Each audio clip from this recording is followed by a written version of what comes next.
लाता है तो उसकी 1.25 लाख की पेनल्टी कट जाती है।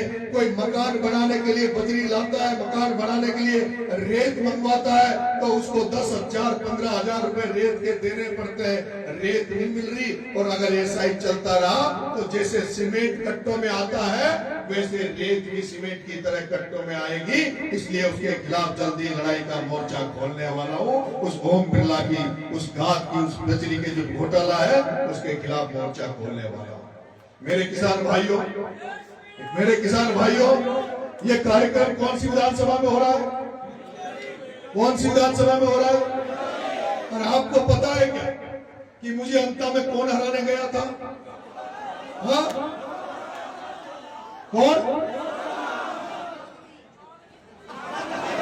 जोर से बोलो।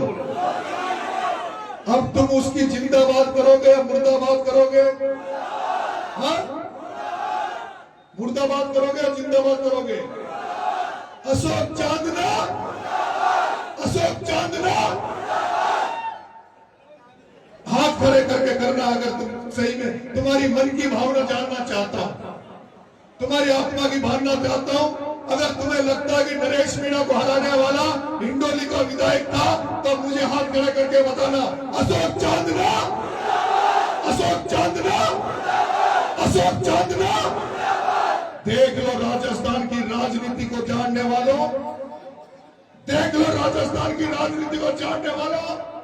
जो व्यक्ति मीणा समाज के इस बेटे नरेश मीणा को हराने गए, जो इस हालात की राजनीति में जिन्होंने व्यापारियों का साथ दिया, जिन्होंने किसान राजनीति को खत्म करने का प्रयास किया, जिन्होंने रामनाथ जी की राजनीति खत्म करने का प्रयास किया, जिसने प्रहलाद कुंडल की राजनीति को खत्म करने का प्रयास किया, जिसने सचिन पायलट की पीठ में छुरा घोंपा।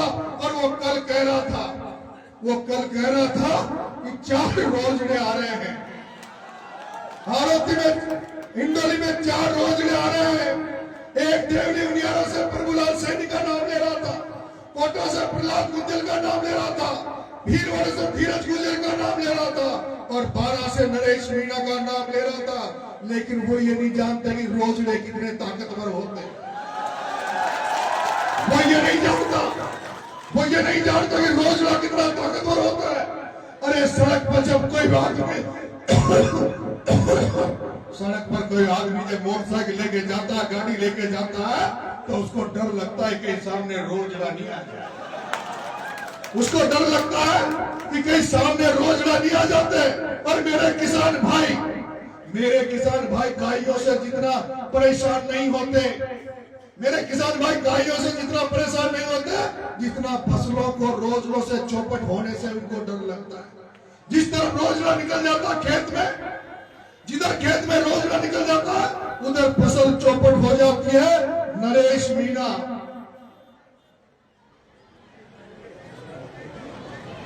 हिंडोली के एमएलए, तूने जिन 4 रोजड़ों का नाम लिया है, तूने जिन 4 रोजड़ों का नाम लिया है, अब ये रोजड़े रोज तेरे हिंडोली में आएंगे। ये रोज तेरी हिंडोली में आएंगे। और जो तूने ये राजनीति को अपनी मुट्ठी में समझ लिया था, तू ये कहता था कि हिंडोली का तो मैं ही नेता हूं। अरे तुझे नेता नहीं नेती बना देंगे, नेती। तुझे नेता नहीं नेती बना देंगे। और तू ही नहीं राजस्थान की राजनीति में जिन धन्ना सेठों के साथ जो कोई भी खड़ा होगा, जो ओम बिरला की मदद करेगा, जो प्रमोद जैन भाया की मदद करेगा, जो प्रताप सिंह सिंघवी की मदद करेगा, जो इन लोगों की शांति धारीवाल की मदद करेगा और जिनकी शक्लें, जिनकी सूरत हम इन 4 धन्ना सेठों को जिनको मदद करने वालों का पता लग जाएगा, उन सबका इलाज करने का ठेका नरेश मीणा ने ले लिया। इन पूंजीपति धन्ना सेठों को तो इलाज करूंगा ही करूंगा, लेकिन इनको संजीवनी देने वाले, इनका साथ देने वालों का इलाज भी नरेश मीणा कहेगा। वो कह रहा था कि जो डमरू बजाते हैं, क्या बोलते हैं उसको, मदारी, कि साहब घना मदारी जगह मदारी भीड़ इकट्ठी कर सकता है, मदारी भीड़ इकट्ठी कर सकता है, लेकिन मदारी सरपंच का चुनाव नहीं लड़ सकता। लेकिन ये नरेश मीणा दूसरे तरीके का मदारी है। सुन ले चांदना, सुन ले चांदना, ये दूसरे तरीके का मदारी है। जैसे मदारी बंदर की भाषा समझ जाता है, जैसे मदारी बंदर की भाषा समझ जाता है, जैसे मदारी रीछ की भाषा समझ जाता है, उनकी भावनाओं के अनुसार मदारी उनसे खेलता है। नरेश मीणा जनता की नब्ज जानता है, जनता की भावनाओं को समझता है। ये ऐसा मदारी है जो 2028 में ऐसी डमरू घुमाएगा जो तेरे यहाँ भी तेरी सब कुछ दुकान बंद हो जाए।